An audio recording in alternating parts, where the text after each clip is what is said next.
আসসালামু আলাইকুম, মাশাআল্লাহ এগ্রো ফার্ম থেকে আপনাদের স্বাগতম। তো আজকে আমি এক ভাইয়েরতে পার্সেল অর্ডার দিয়েছিলাম, সেটা চলে এসেছে। তো এই পার্সেলটা খুলে আমি ডিমগুলো চেক করে নিতেছিলাম যে অনেক দূরের পথ, তো ডিমগুলো ভেঙে গিয়েছে নাকি না। আলহামদুলিল্লাহ ভালো এসেছে। তো এই ডিমগুলো এখন পটাশ দিয়ে এখন ধুতে হবে। তো পটাশের পানি আমি গুলে নিয়েছি, এখন পটাশের পানিতে ডিমগুলো এখন ধুয়ে নেব। এই পটাশ আপনারা কোথায় পাবেন জানেন?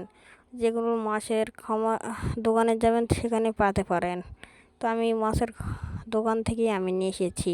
তো পটাশ দিয়ে ভালো করে ধুতে হবে, নাহলে জীবাণু যাবে না। কিন্তু ভালো করে ধুয়ে তারপরে একটু শুকাতে হবে। শুকানোর পরে এই যে আমি এখন কষলে এখন ধোবো, সেইভাবে ধুচ্ছি।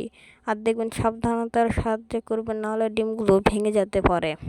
তো আমি এই ডিমগুলো এখন একটু শুকাতে দিলাম। এই যে আমি মুছতেছি, শুকাচ্ছে না তাই মুছতেছি।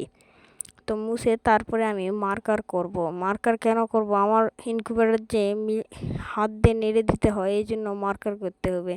অটো ইনকিউবেটারে সে ঝামেলা নাই, মার্কার করতে হবে না।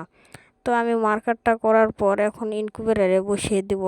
আলহামদুলিল্লাহ আমার ইনকিউবেটরে যেবারই আমি ডিম দিয়েছি সেবারই ডিম ফুটেছে। হাঁস মুরগি বলেন, কোয়েল পাখি বলেন, কিন্তু এক সমস্যা, কারেন্ট না থাকলে ডিম বাচ্চা মারা যায়। তো আলহামদুলিল্লাহ, তো ইনকিউবেটরে ডিমগুলো বসিয়ে দিলাম।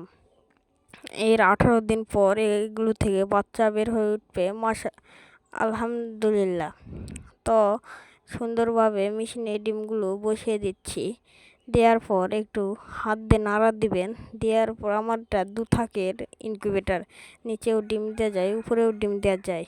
তো আমি নিচে হাঁসের ডিম দিয়েছি আর উপরে কোয়েল পাখির ডিম দিয়েছি। তো একটু হাত দিয়ে নাড়ে দেব। তো আলতো করে আমি হাত দিয়ে একটু নাড়ে দিলাম। দেওয়ার পর ইনকিউবেটরটা বন্ধ করে দেব। সবাই ভালো থাকবেন।